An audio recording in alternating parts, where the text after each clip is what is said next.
environments often described as magical and healing. In addition to running her own design firm, Ellen was head of interiors for Peter Marino Architects' Manhattan office, whose clients included Valentino, Yves Saint Laurent, and Calvin Klein. Ellen has decorated numerous residences and offices in New York and the Gulf South, and also created the architectural design for several country retreats, including Harmony House in St. Francisville. Ellen's holistic approach to creating interiors is featured in House Beautiful, the home book, Creating a Beautiful Home of Your Own. She's also known for a line of full spectrum paints that you see in here, which, although have never been advertised, have been featured in numerous national publications, and I'm just going to name a few. Architectural Digest, the Wall Street Journal, the New York Times, Southern Accents magazines, New York Magazine, Dwell Magazine, and on and on. Again, she is instrumental in this exhibition, has been instrumental in working with the relationship with Slonem, so we're wonderfully excited to have her here to talk about how this show came together. And before I turn the floor to her, I just want to say that Hunt will be here giving a lecture on Sunday, the 30th, at 2 p.m. So mark your calendars for that. And now, Ellen.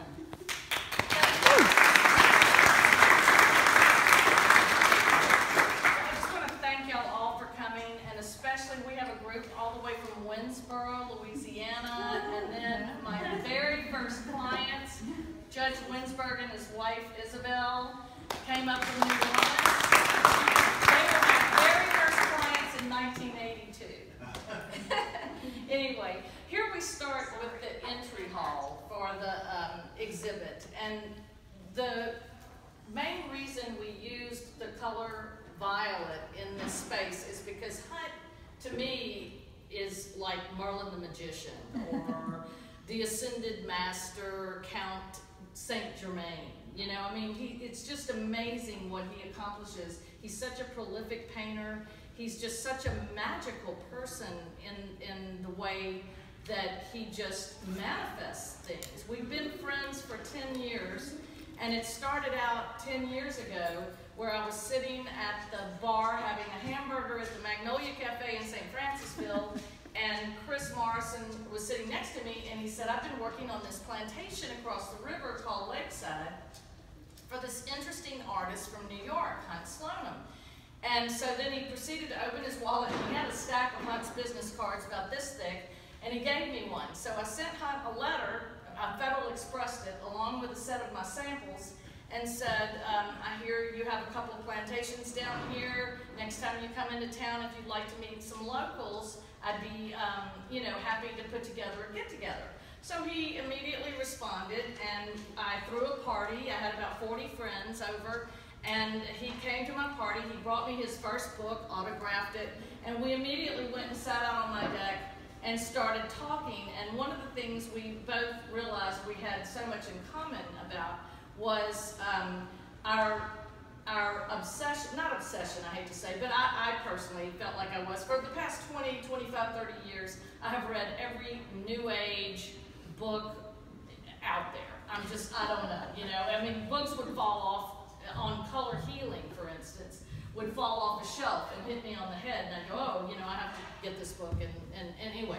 So we had a lot of that in common, and we talked about, for me, my colors, when I started doing paints in 2001, which was, you know, before I met Hunt, and the only bright, saturated colors that I had in my palette I called magical gems, because I meant they were the colors of the chakra of the human body, and I meant for these colors, they were very saturated, but I meant for them to be used in small spaces, like little jewel boxes.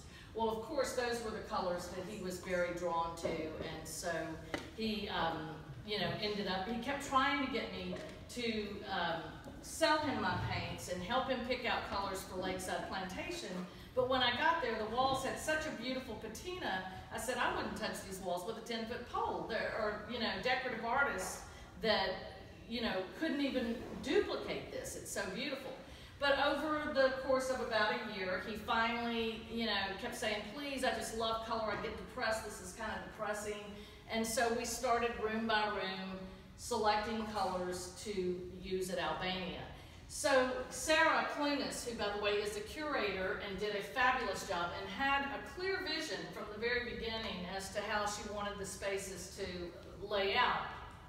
And so, you know, we have this bunny wallpaper, which is really unusual in that it's 54 inches wide, and then in a space that's 16 feet tall like this, it just seemed, you know, perfect.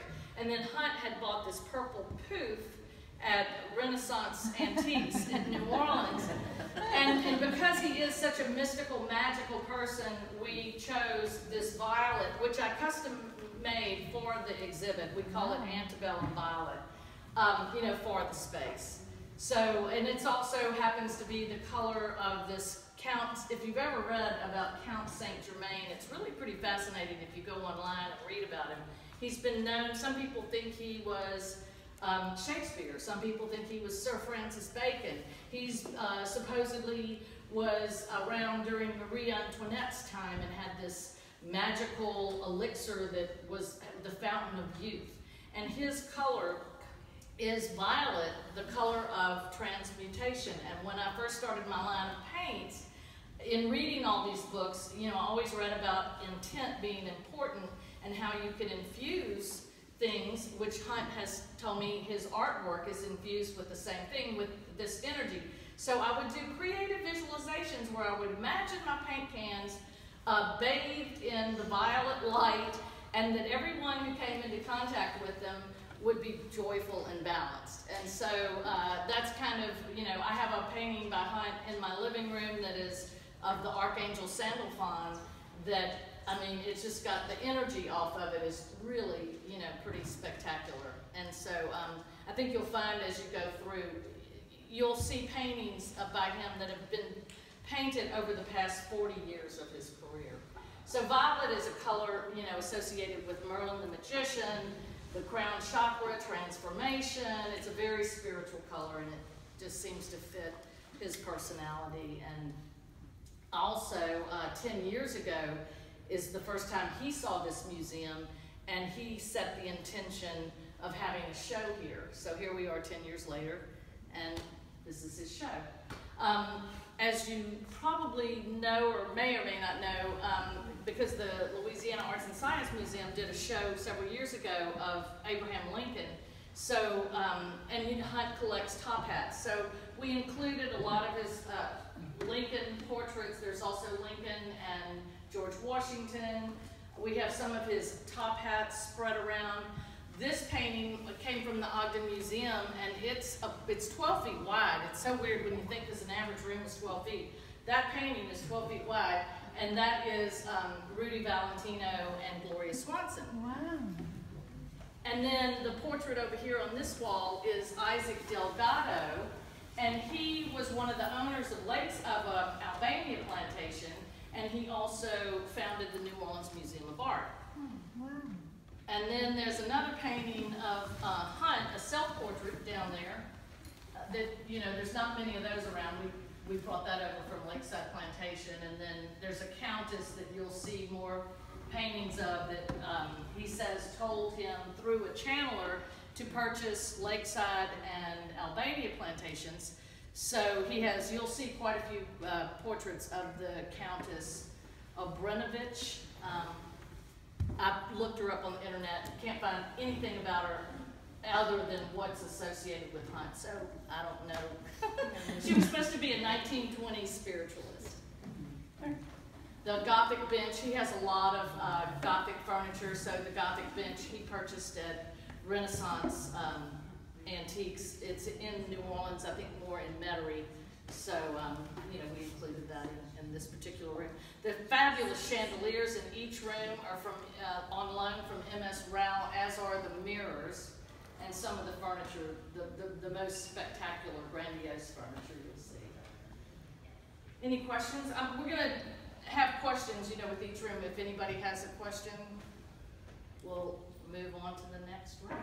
Alan, how did you get that painting up here? How did this painting come up in the big painting? You mean how was it hung? Did it fit in the freight elevator? How did it fit? Oh, yes. Right, it Yeah. folds. It has a frame, but it folds, yeah. Yeah, it folds in half, actually. Wow. And Brian, come here, Brian. He was another co-curator because for the better part of the last 2 weeks, it was Brian, who is now the new preparator at the museum, who has such an amazing eye. You know, it was the three of us who, you know, would decide what went where and that sort of thing. And actually, color plays a big part, as you'll see, because that's what pulls things, you know, together. So y'all want to come in the dining? Oh, go ahead. When Hunt painted that, did he paint it, the canvas so that it would fold? So he, Well, or did he do it after? You know, I really don't know that. I would imagine so that it folds because they transported it from New York. He does all of his painting at his studio which is now in Brooklyn. And this was, we got from the Ogden Museum. So it was transported all the way from New York to New Orleans. That's one big painting. It's not atypical of an artist that has a big painting that they actually bisect the frame and then have to carefully fold it so it's curved, not collapsed and creased. Yeah. And that's one of the ways they can transport it. You can also take them entirely off the stretchers, roll them, and re-stretch them. That also is done for big paintings.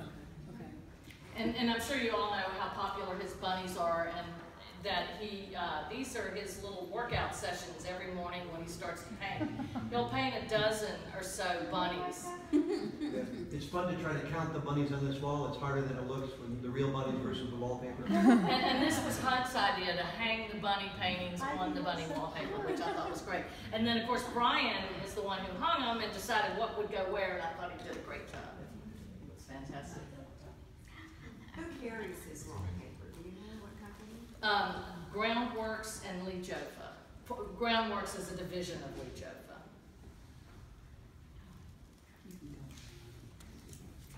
Yeah, I have it all on my website.